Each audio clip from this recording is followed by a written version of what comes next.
What's up, guys? Welcome to Javelins for Hire, Nerds Gone Rogue's new Anthem podcast. This is the pilot episode. Episode for Javelins for Hire. I'm Corey Deerigan. Alongside me, as always, is the wise Wisconsinite, Jesse Douglas. Hello. I think it goes to say that Anthem is a game that we are both very excited for. Yes. I think a lot of people are skeptical about it, just because, a lot of people who are skeptical about it are the people who like Destiny but want something more, Yeah, and I think too, they're also the people who have seen EA mess up like Star Wars and just kind of make some poor choices. Yeah, I mean, I think the big thing in general is like, EA hasn't really had the best reputation of holding games if they're not ready. We saw that with Mass Effect Andromeda, which directly ties into Anthem because it's a BioWare product, even though it wasn't the main BioWare team. It was the other team, which has since been merged into EA Motive, but it's still BioWare Mass Effect series. A lot of people love that. Dragon Age. EA's kind of pushed out Battlefront and Battlefield when they're not ready. Yeah. Especially, Battlefield 5 didn't seem to be ready. Yeah. They definitely, I think, could have held on to Battlefield 5 a little bit longer until they had their blackout or whatever you want to call it. Their that style of game and their battle royale or whatever. Yeah, I think because I honestly don't think that it would have been a big deal if they would have waited and just brought it out this next year or something. Mm-hmm.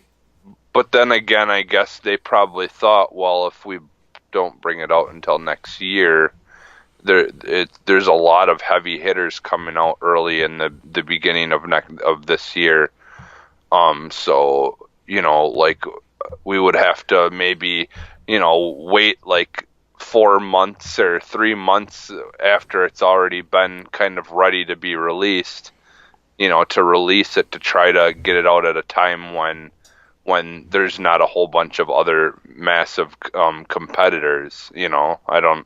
I have a feeling maybe that's what plagued them, is the fact that it was ready enough at that time that they could release it when they did, because they didn't want to wait and release it when there's too many big games to compete against. I don't know. Yeah. I guess we'll never really know what they, why they did what they did. But yeah, that game definitely they could have waited a little while. Yeah, which I think in terms of Anthem, it's coming out at a good time. I know there's a lot of games coming out around it, but there's not a lot similar to it. I'm sure Destiny will have a small expansion around then, and the Division 2 comes out a month later, which we also started a podcast about the Division, Dark Zone Junkies. You could download or watch or whatever, but I think Anthem is in a good place where I think BioWare is smart enough to learn from other people's mistakes, in terms of the Division I think the Division, when it launched the first game, it was a great single player experience that you could have with other people in terms of the campaign, but the end game was kind of lacking, whereas Destiny's campaign was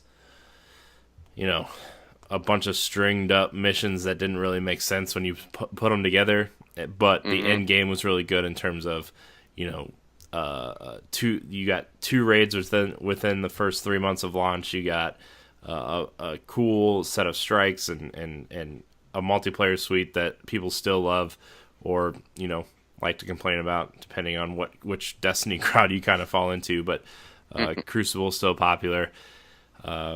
and so I think BioWare is going to learn a lot about themselves, and they're gonna kind of put it into this game because I don't necessarily think this, but I think a lot of people think that Anthem is their we're kind of gonna throw everything at the wall and hope everybody likes it, or if it fails, BioWare is gone. And I don't want that, because BioWare is a great developer. I love Knights of the Old Republic. I love the Mass Effect trilogy, and what I played of Andromeda I actually liked, and Dragon Age is a quality series, even though I didn't really get into it.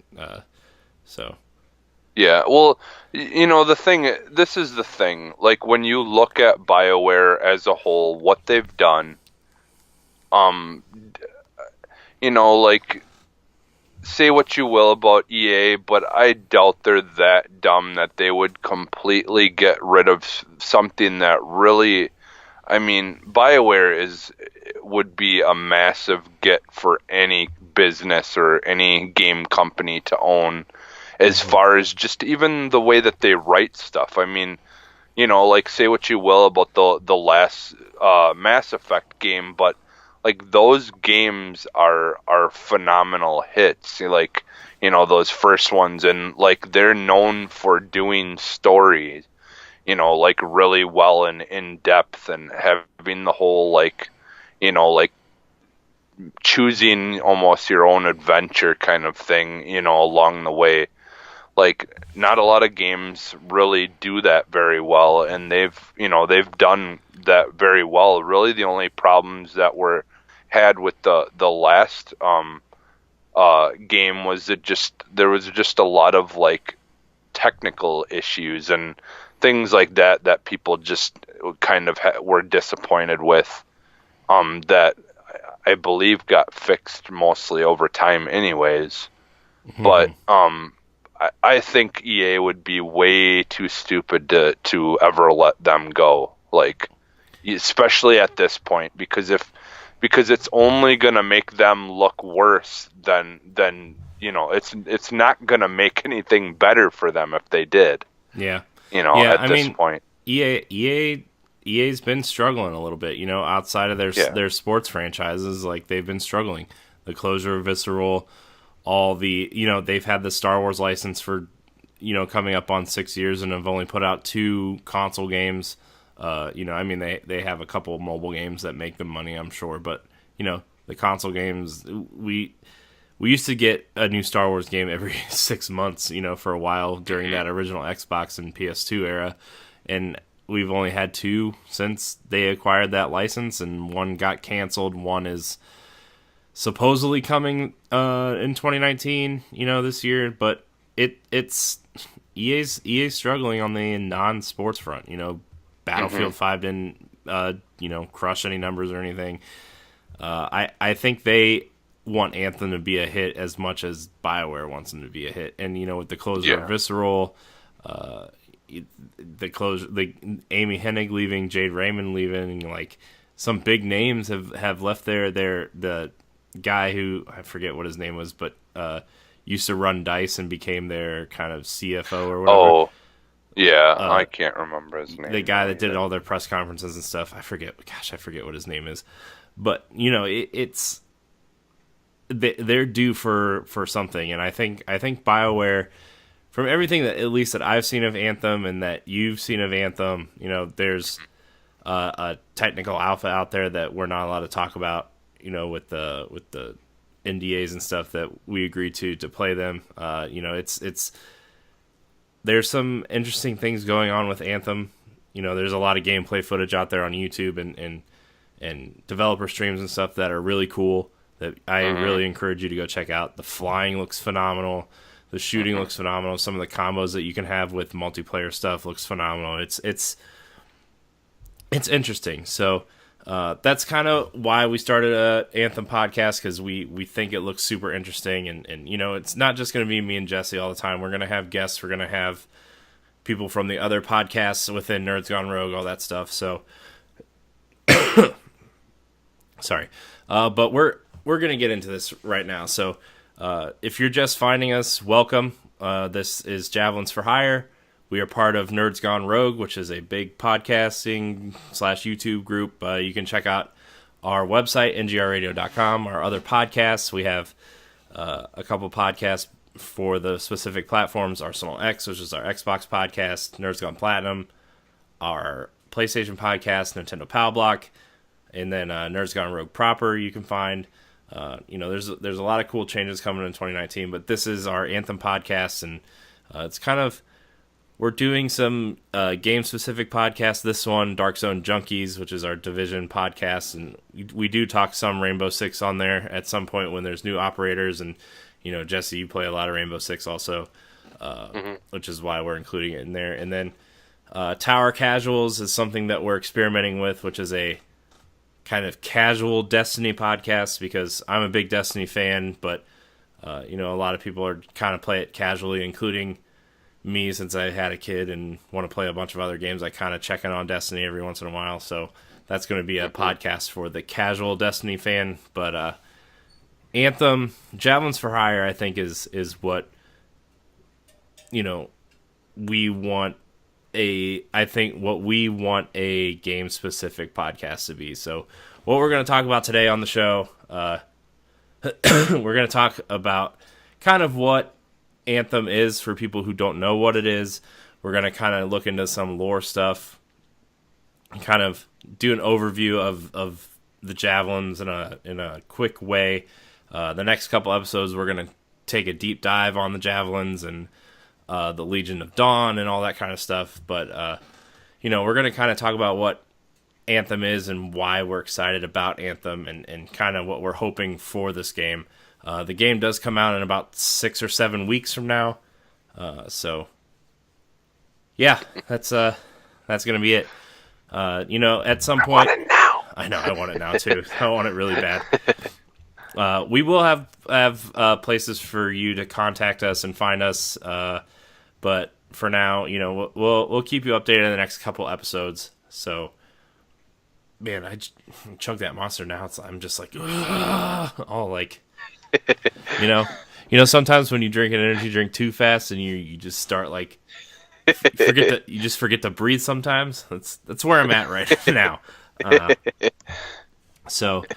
For those of you who don't know, Anthem is a kind of open world kind of loot shooter with a story where you are on this world where humanity is kind of fighting to kind of stay relevant within the planet's ecosystem, because the gods found this thing called the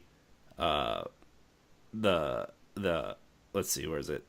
They found the Anthem, which is a pure source of creation, where they felt that they could create things in an instance, and so they would create wondrous lands and animals and creatures, and then one day they just vanished. The gods just vanished, and they left behind an unfinished world strewn with the instruments of their creation. Some abominations, some monsters, some big giant creatures. And so the power of the Anthem cannot be contained, which unleashed world-altering cataclysms, transforming and corrupting those who tried to wield its power. And now humanity is seeking a way to survive, and so the ancestors of humanity created the Javelin exosuits, which are the kind of Iron Man suits that you see in there. There's 4 different kinds. There's the Ranger, which is the most versatile, kind of all around. Everybody begins with a Ranger, and then as you progress, you unlock the Colossus, which is kind of the heavy hitter, which I think is the one that I'm going to be using the most. And then there's the Interceptor, which is a speedy, stealthy style thing, and then the Storm Javelin, which is kind of like a I don't know, not magic wielding, but they are able to use like lightning and electrical powers from far distances, so you can kind of take out enemies from a distance. So that's kind of what Anthem is. It's kind of BioWare's take on what Bungie did with Destiny, and that's kind of why we're excited, because it's gonna have that BioWare flavor to it. So that's kind of the gist of it.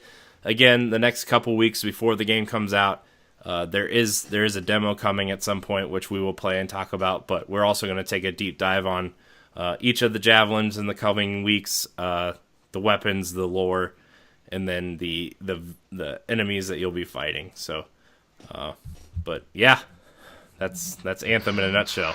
In a big old nutshell. So, Jesse, why are you excited for Anthem?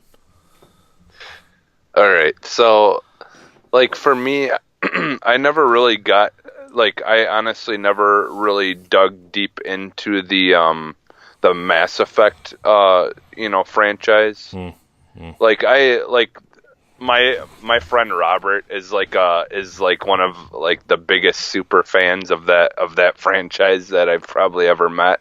Like, he just like eats, sleeps, and breathes Mass Effect. And so, like, I kind of know a little bit about it just through being exposed to it and everything. And I think I played the first two a little bit. I probably really should go back and play those, considering I have EA access, and like basically all those games are free for me. I can just... And the first one's on Game Pass too. Yeah.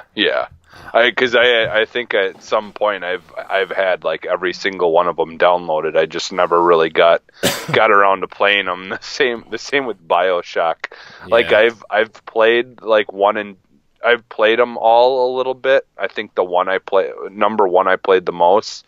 But again, those are all available like through EA Access, and I could just easily download them and play them. I have them there to be played. I probably really should.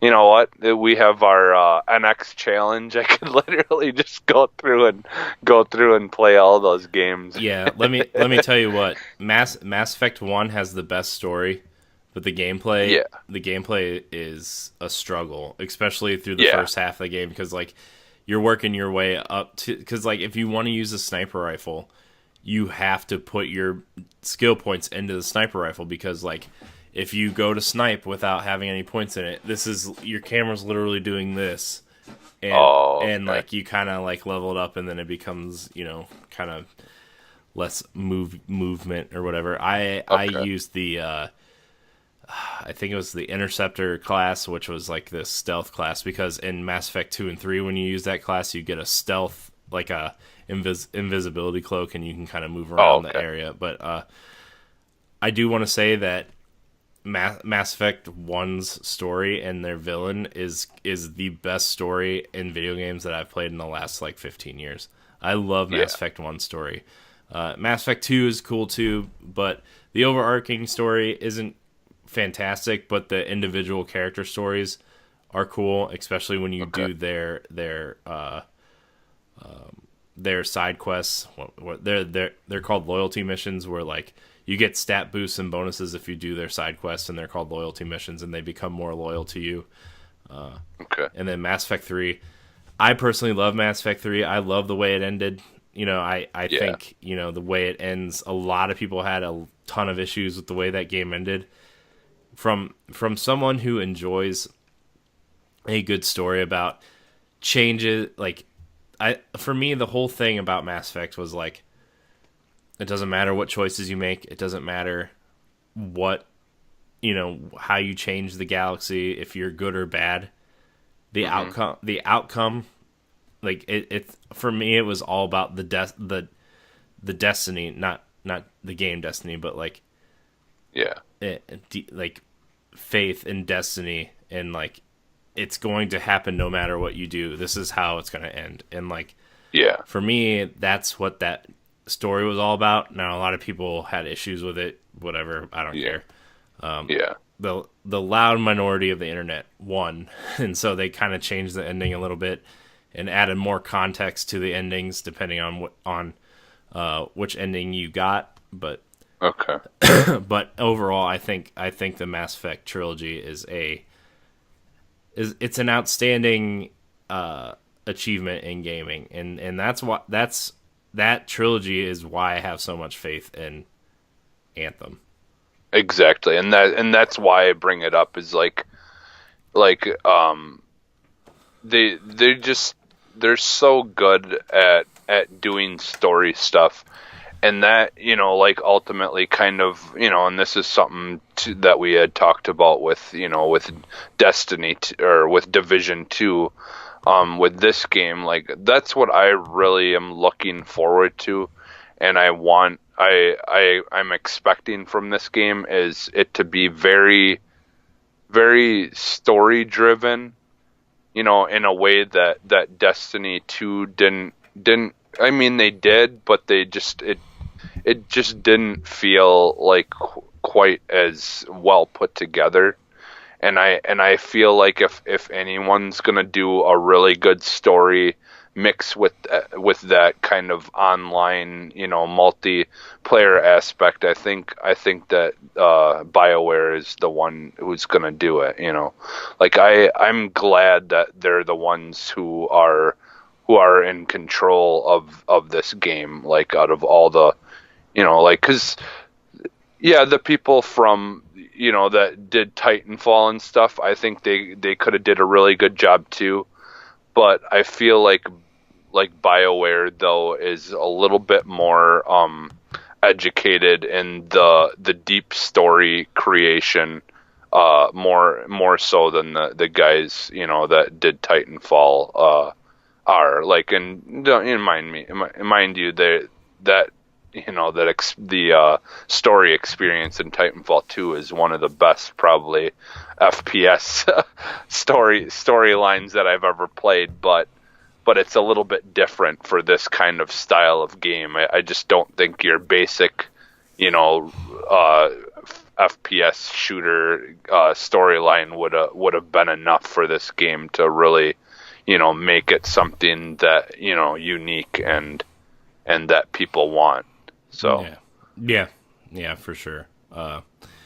So, like, I guess I'm excited because of the storytelling aspect, and yes, it's going to be a multiplayer game, but the one thing that I think is going to work to its advantage in a lot of ways is that it's co-op only. There's no competitive multiplayer in this game, which means you don't have to really balance the weapons to fit both, which is another reason why Destiny struggles a lot. You don't have to balance. One javelin needs to take on another. Like, there's no rock paper scissors for the javelins, right? There's no action and counter moves and whatever. You can just make the javelins unique in their own way without having to worry about if the other one is too powerful, right? And so that's another reason why I'm excited, because I think no matter which one you choose, you're going to be able to feel powerful. You're going to be able to kind of manipulate it the way you want it to work, the way you play. Like, I'm really excited for the Colossus Javelin, but once these, if they start adding raids and stuff, like, if I need to switch over to a Storm or an Interceptor, I'll be able to do that, which kind of brings me into my next point, is like, another thing I really like about this game that Destiny does terribly is, like, not terribly, but you can switch between classes on the fly, kind of like the Division. You can change your javelin depending on what you need in that excursion situation. Yeah. So you can move from a Ranger to a Storm to a Colossus depending on what your team needs in that point in time, which is cool. A lot of videos I've been seeing online are running with a Ranger, a Storm, and 2 Colossus, because the Colossus are kind of like our tanky characters that can deal a lot of damage, while the other 2 can kind of like be sneaky and kind of take out the smaller enemies and stuff. So it's cool. It's really cool to see that aspect of it, because you only need to create one character. There's no reason to have 2 characters, which, how many times have I complained in Destiny? Man, I own Destiny on all 3 platforms it's on.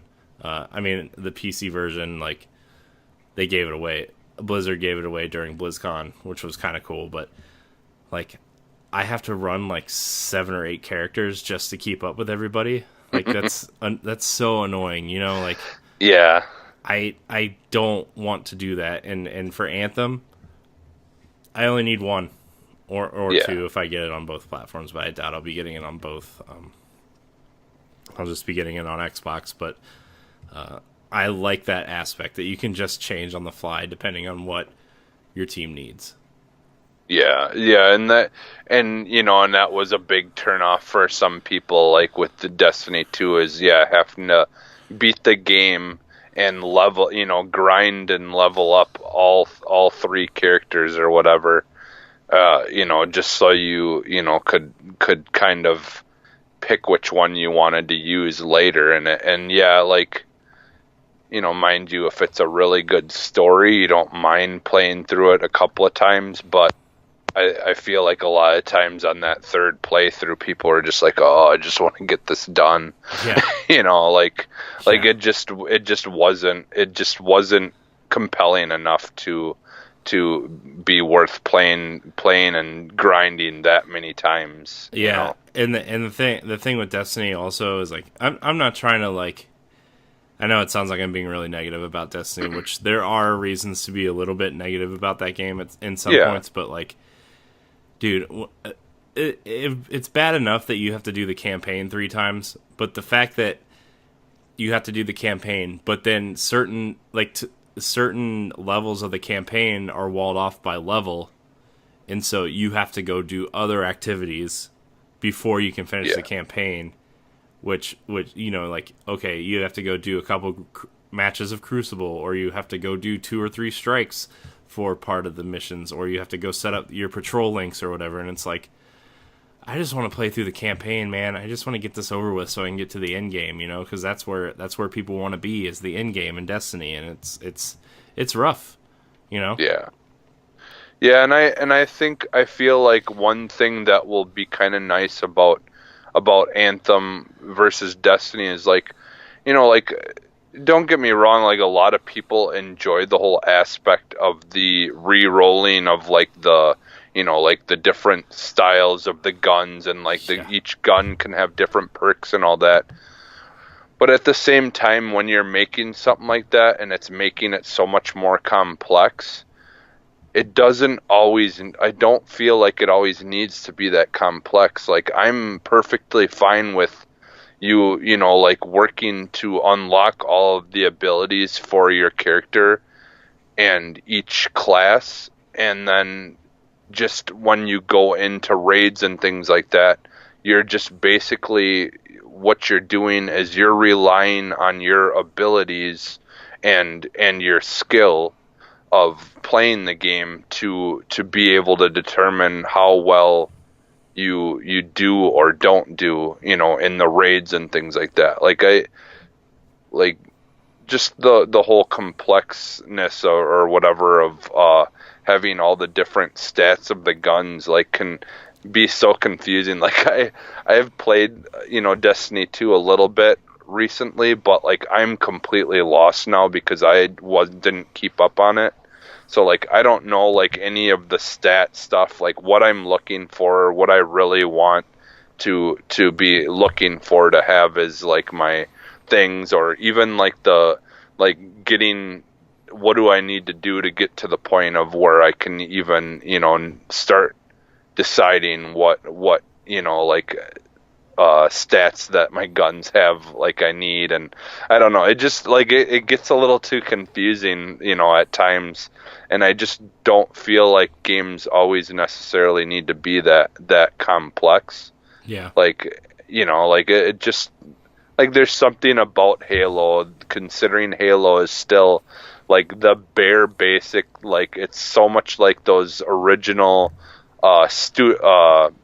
stadium style shooters that are just super basic, but at the same time they just do everything so well. Yeah, when you jump it doesn't need to be complex. When you jump into Halo 5, the assault rifle is the assault rifle. It doesn't matter what game mode you're in, or it doesn't matter if you're playing campaign or multiplayer or Warzone. The assault rifle is the assault rifle. The DMR is the DMR. The battle rifle is the battle rifle. The pistol is the pistol. Like those weapons exist, and like we've talked a little bit about how like maybe we'd like Halo to be a little bit deeper, but there's a point where like how deep is too deep, and like for me personally, and I understand there's a hardcore audience out there that loves this garbage. You know, like Destiny's weapon and reroll system. Like some people are running the same missions and strikes and stuff 40, 50, 60 times to get the quote unquote god roll of a weapon that's going to be obsolete when the next patch comes out, because they're going to rebalance all the weapons.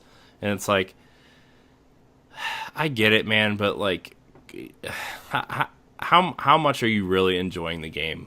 And I don't get me wrong, I love Destiny. I think the weapons are cool, but I remember at the end of Destiny 1, there was a weapon called the Grasp of Malak, and in order to do it, like you had to run this strike, and like this was when I was like all I was playing was Destiny, and like my friends and I ran this strike probably 40 times in one night, and only 2 of us got the gun, and like and I was just running it because like they wanted the gun, and I'm just like, I don't really want this gun, but if you guys want it, I'll run it with you because I'm here, and so we did it. And the one guy on our team that like is the only person obsessed enough with multiplayer to want it is the one that didn't get it, and it's like, man, and it's the same thing in Destiny 1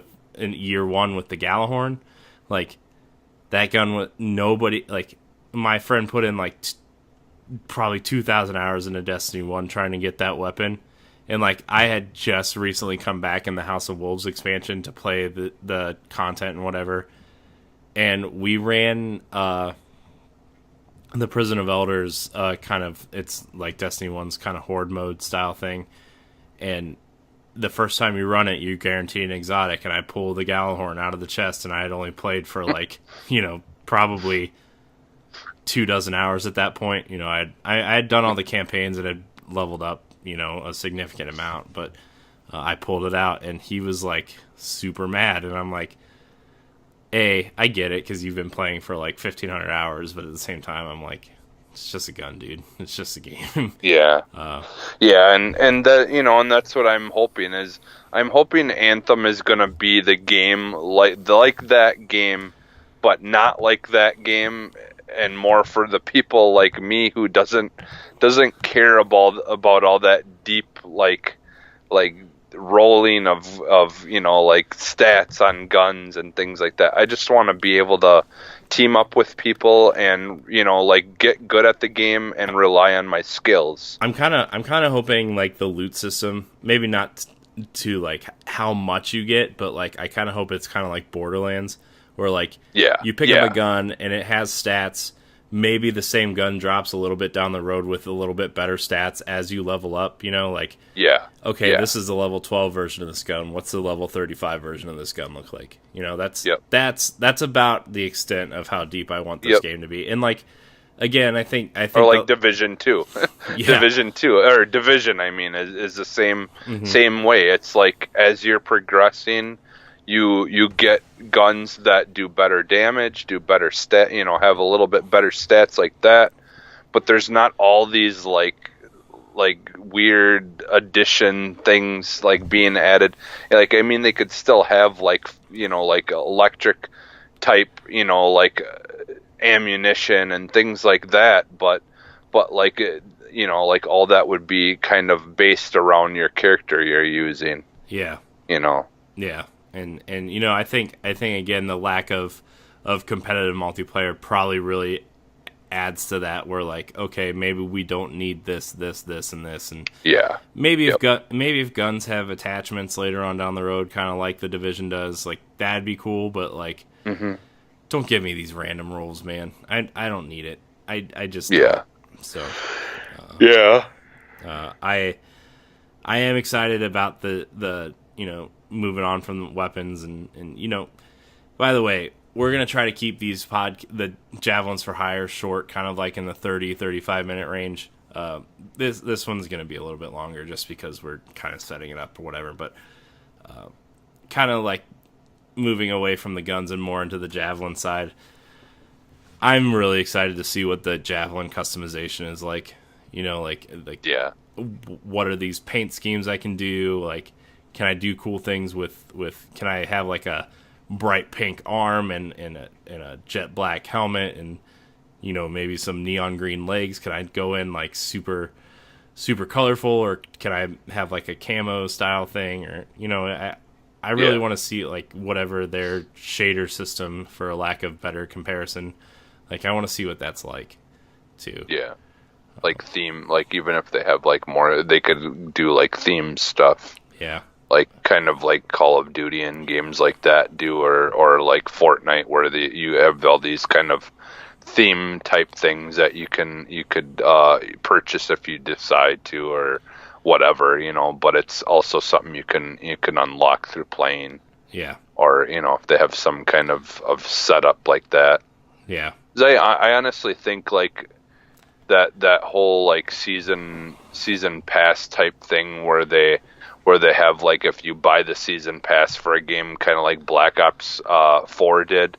Like if you buy the season pass, you kind of have the thing where as you're playing and progressing, you're unlocking, like different emotes and things like I really like that model versus the getting in-game points where you can, like buy a random roll of a thing that you possibly could unlock something, randomly. Like they kind of did it random on Black Ops 4 when it first started, but now when they changed it with the beginning of the new season, they made it where the first 100 things that you unlock in that tier system are all like you see what you're gonna get, and then after the 100 tiers, then it's random.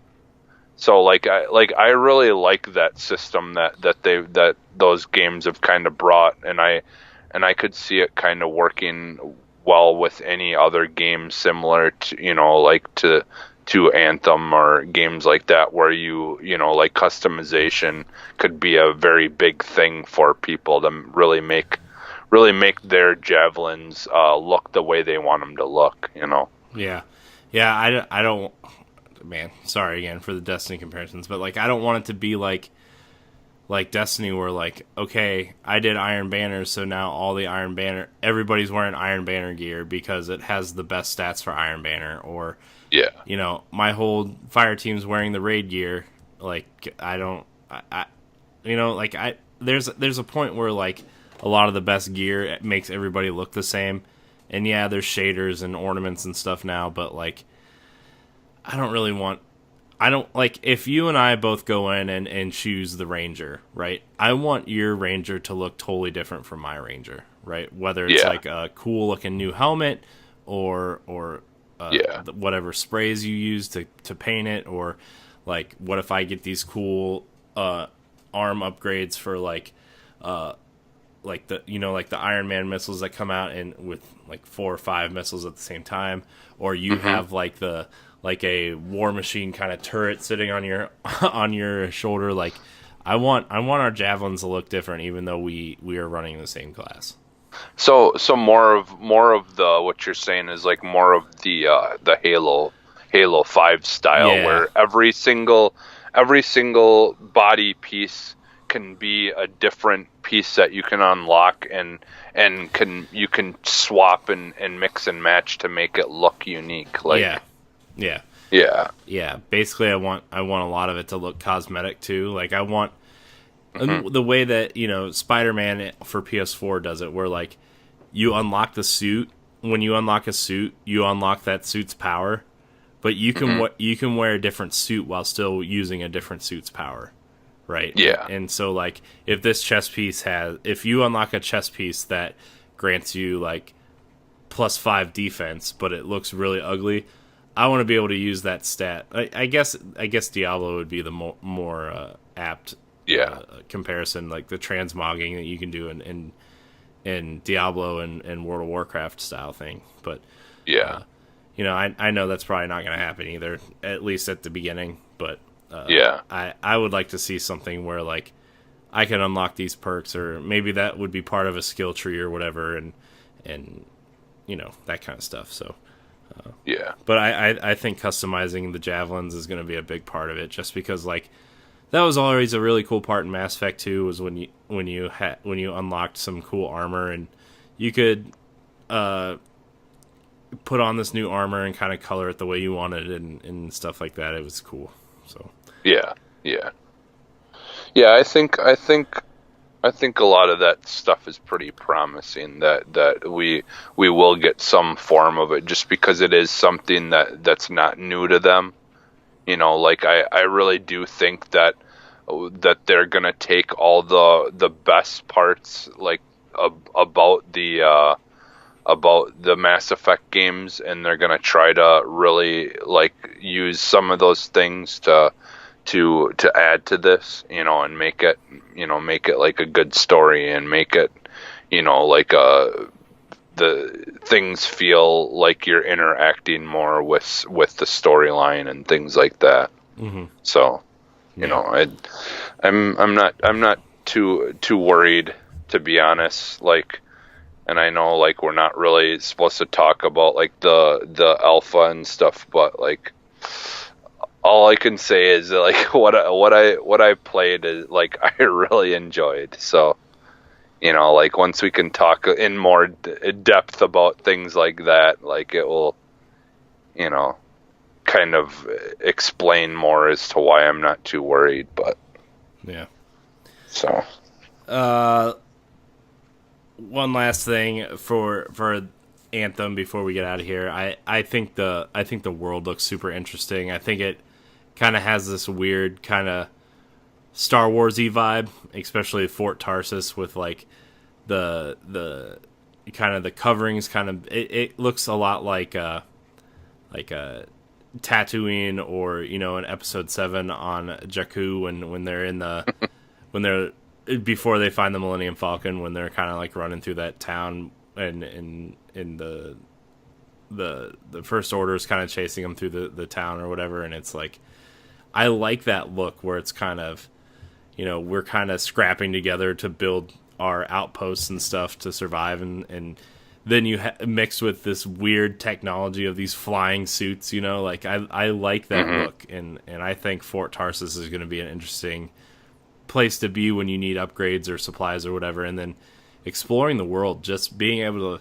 to jump off the wall, I think is what they're calling it, and you just kind of fly, and you can go from air to underwater and jet through the water and back up into the land and run around. Like I think the traversal is going to be the real hook of this game. Yeah. And yeah, it's like they've done, like from what I've seen so far, they've done some like just mind-blowing and phenomenal world building. Like it's going to just be so fun to explore those worlds. Like I just, from what I've seen, it just looks so good. Yeah, I really think that this, in terms of what we're doing on the other YouTube pages and stuff, I really think when Anthem comes out, it's going to be a real hard time for me to finish the Xbox parts of my NX challenge backlog list, because I'm going to want to be playing Anthem. I really hope it has that hook. I really hope it, because I'm excited for The Division. I'm excited for, whatever expansions Destiny puts out, but this is the game I want to be my game that I like, the way you've been playing Call of Duty, right? Where it's the game when I have free time, this is the game I want to spend my time with, Yeah. So, and I really haven't had that game in a while. Yeah. And I feel like this is going to be a little bit more, like that. It's gonna be that game that can be like that. Whereas Division 2, like I'm just as excited, to play that game as well, but in a different way. More of in the us getting together and playing it co-op, and like, because that's the thing, like that game is very much going to be, I think, more of a co-op game for me. Whereas this one, like, I can see, like you said, like if I get some free time, I'm gonna want to jump in and just try to do a lot of exploring, like, because I just love exploring the worlds and stuff like that, and more open world games. So, like, a lot of the times I don't even do the story. I'm just having too much fun just going around and just seeing what I can find and things like that, and just really appreciating the whole structure of everything that they've built, visually and stuff like that. Yeah. So, yeah. But yeah, I'm excited for both of the games, Division 2 and like Anthem, like the games that they really are going to be going against. Like I do want to get Metro as well, Exodus. Mm-hmm. That comes out the same day, and then Crackdown 3 comes out. And I'm excited to play Crackdown 3 as well, but let's face it, that's probably the least interesting of the three. Like, I mean, I do want to play it, and I'm looking forward to it, but Crackdown, to me, Crackdown is like, Crackdown comes out a week before Anthem, and it's like, I think Crackdown's going to be fun to play that weekend before Anthem comes out. Yeah. Maybe we'll do some Let's Plays or squad goals for it or whatever, but like, that Crackdown is it's a good thing it's coming out the week before Anthem, because I mean, don't get me wrong, Crackdown looks cool. Like, I think them adding Terry Crews to it gave it a whole lot more personality than I think it would have had, and it has a really cool style to it, but. And it's gonna be that mindless, just jump in and collect a whole bunch of things, enjoy it for a while type game. So, like, that's the thing. I'm not too worried about it, because it's kind of like the way it's built. Like, I'm not really gonna personally be playing it to do the whole multiplayer stuff. Like I probably will try all that stuff just so we can talk about it. For Arsenal X and stuff like that. But, like, for me, it's just really going to be one of those games that I just kind of fall onto when I have a little extra time, and I just feel like doing something where I don't really have to think too much, and I just want to just jump around the town and just collect things and maybe do a couple of missions. Whereas, like you said, like with Anthem, it's going to kind of be my game that I'm going to want to progress through and unlock things and do stuff when I get free time. So sorry. So anyways, I think that's going to wrap it up for this first episode of Javelins for Hire. Next week we're going to take a deep dive into what each of the Javelins actually do, and maybe talk some lore stuff.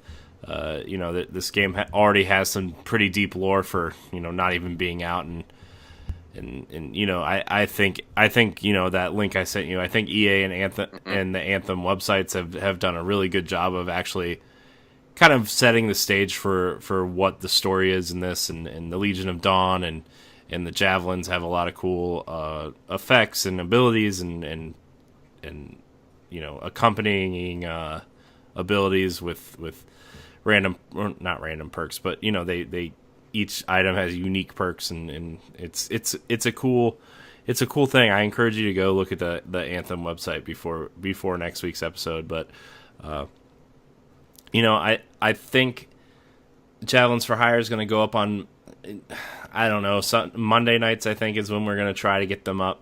We were recording them on Saturdays, so a day to edit and then maybe put them up on either Sunday or Monday nights. So we're going to try to figure out a schedule as soon as we can.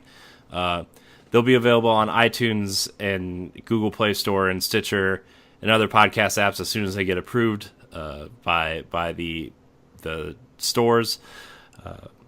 So, we'll have a more prominent schedule for you in the coming weeks as we figure out when we want to release the show. It's either going to be Sunday or Monday nights. So, just keep an eye out, and we'll know more next week. But, next week we'll also have places where you can find us, depending on, do we want to create our own email address and Twitter and stuff, or do we want to kind of go through Nerds Gone Rogue or Arsenal X, which is our Xbox podcast kind of email system. So we'll have more for you next week as we figure things out. And I'm really excited for the show. I'm really excited for Anthem. I'm really excited to see where we go, what kind of guests we can bring on, that kind of stuff. And I'm actually excited for all these new shows, the Tower Casuals and Dark Zone Junkies, and getting the Nerds Gone Platinum guys in here to talk some Division and Destiny and stuff too. So I think this was a pretty solid pilot episode, Jesse.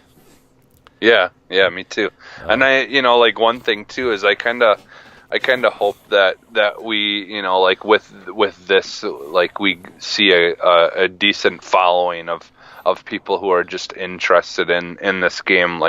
I'm just hoping for the sake of everyone who's interested in the game, that everything ends up being what we're hoping for. So yeah, I'm kind of thinking about, for this or Dark Zone Junkies creating their own channels, not because they really need it, but if we're playing a lot of Anthem or the Division and we're streaming or recording, sometimes those Let's Plays and stuff can get lost with the other stuff that we do, 'cause we do a lot of stuff for Arsenal X, which is probably where these would end up if we don't do our own channels for these.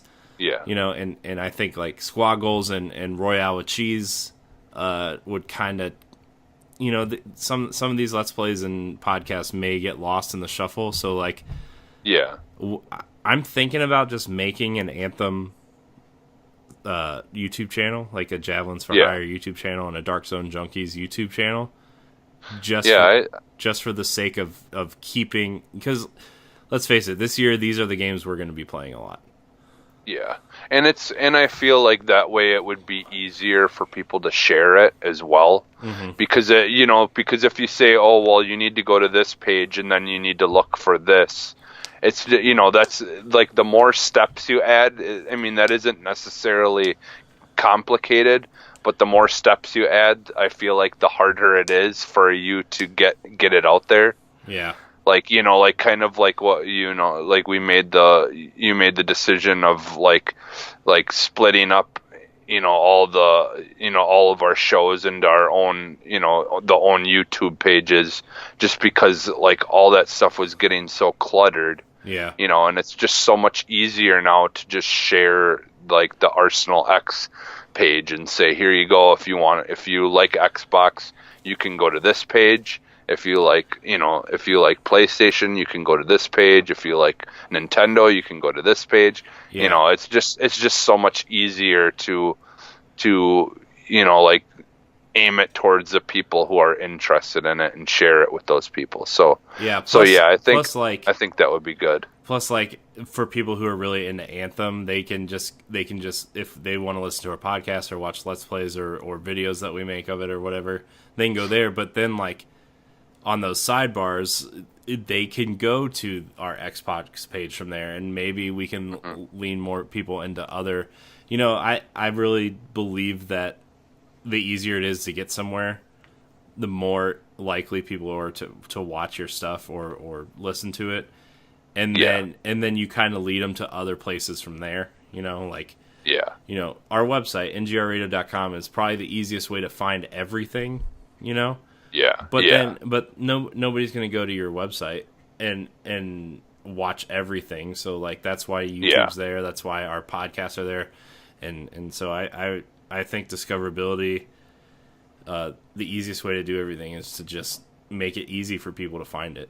Yeah. So, lots of good tags that would tags in your YouTube pages or videos that would link you to what people are trying to look for. So yeah. So yeah, I guess, you know, for at least for Javelins for Hire and Dark Zone Junkies,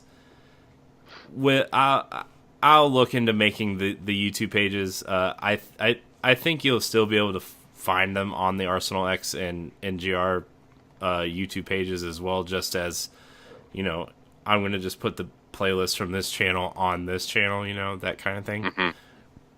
So, but yeah, well, like I said, next couple weeks we'll let you know.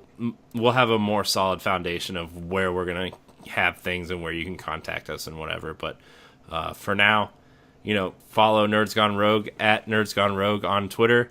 If you want Xbox stuff, Arsenal X Podcast on Twitter, and you know, we have a whole slew of podcasts for you, so check them out and subscribe to the YouTube channels and everything. NGRradio.com is the easiest way to find everything that you might like. You know, there'll be stuff to search for, and then you know, next week we'll have more solid ideas of where you can find us. So you can find Jesse on Twitter at PhantomMaggotAX. You can find me on Twitter at CoreyNHG86. Thank you guys so much for watching or listening to Javelins for Hire. Pilot episode, I think, was a good success. So until next week, we're out. Bye.